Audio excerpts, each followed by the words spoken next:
It's Dan with Good Guys to Great Men. Thanks again for watching today. Today I wanted to make a quick video around a discussion that came up in our Facebook group recently. So this was a conversation around somebody whose relationship is struggling, marriage is struggling, don't know where it's going right now. It's kind of in this limbo phase of, lack of attraction from her perspective and him wanting to see how we can, reinvigorate the relationship, take it somewhere new, take it somewhere deeper. We may be in something similar. So what happened in this relationship? The phrase "be a man" has come up, so we've all heard this. I've heard this. Many of you will have heard it.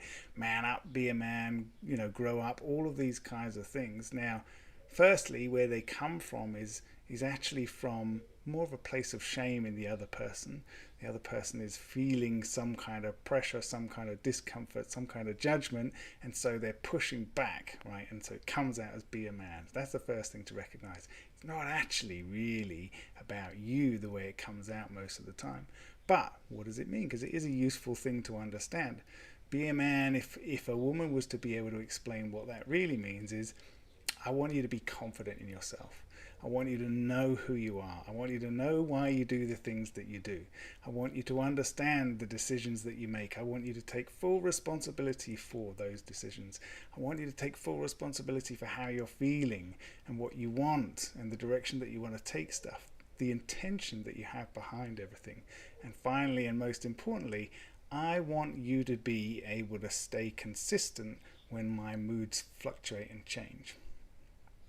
That's what they really want. Be a man is, I want you to be confident in yourself. I just want you to trust yourself. I just want you to know how to stay grounded, how to stay consistent, how to be stable. That's what be a man means. I want you to be confident in yourself. Well, I want you to be confident in yourself is something that we hear all over the place, all over the web, and there's so many different things. Just be yourself, etc., etc., etc. Being confident in yourself, I always like to bring back to confidence is not a prerequisite. Confidence is a result. And what's the prerequisite that creates confidence? It's courage. So courage in what? I can be courage in all sorts of things. I can be courageous in initiating sex, in asking someone to join me in some kind of connection, right? And I can get rejected and I can feel like crap. And I'm not feeling confident then. Right, so this is where we kind of trip ourselves up as men a lot of the time. Our confidence, we're looking for it in the wrong place. We're looking for it in a result that somebody else controls.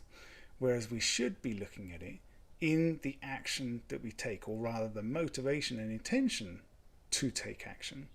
So this then comes down to our own sense of self. Sometimes I'll talk about this like courage in yourself. To be confident in yourself is to have courage in yourself.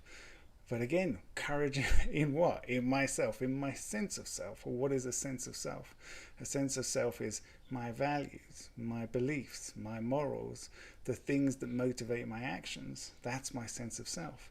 So if I'm clear in those, then I can start to be courageous in those.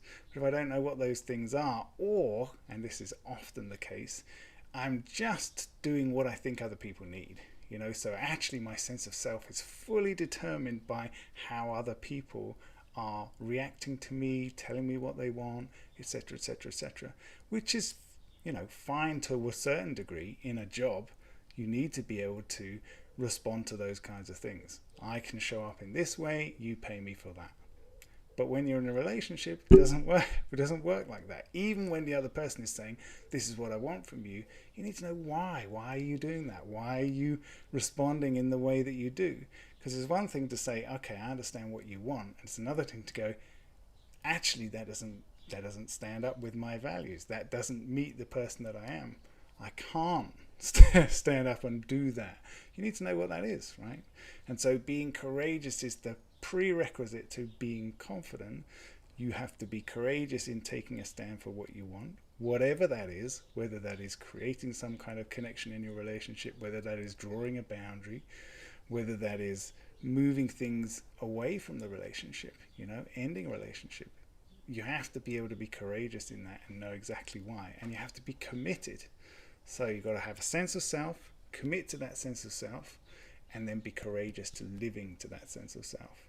And what is amazing is the way that we see when men do really get this, when really do understand and commit to this, work and get clear on it, the way that people respond to them. Firstly, their kids respond completely differently to them, because kids don't carry any baggage. You know, kids are willing to accept you however you are right now. But their partners, it's really interesting to see how the partners respond to this, because a lot of the time there's an initial shock and pushback and challenge. But then when you stay consistent, you stay courageous in who you are, then suddenly there's a change of heart. A lot of the time, 85% of the time, we see this happen over and over and over and over. But you've got to stay consistent. You've got to stay courageous. You've got to stay committed to be able to feel confident in yourself. You have to have this: the courage to be yourself, the courage to know yourself, the courage to live to those standards for yourself. Even if that means sometimes ending something that you were previously fully committed to. You have to have that for yourself, and that's what creates that confidence. And that's also the thing that creates the consistency in that confidence, because you're no longer needing something from somebody else. You don't need that result. You're not hanging off somebody else's reaction. And what it feels like when you do this consistently, you feel at peace, you feel calm, your heart rate is low, you're no longer having those emotional, spikes and plunges. You're basically in control of yourself. Sometimes for the first time ever, truly in control of how you're feeling and able to create your own confidence. And like I said, it's amazing to see how people respond to somebody who creates his own confidence. Okay, so that's all I got for you today, guys. Take care. See ya. Bye.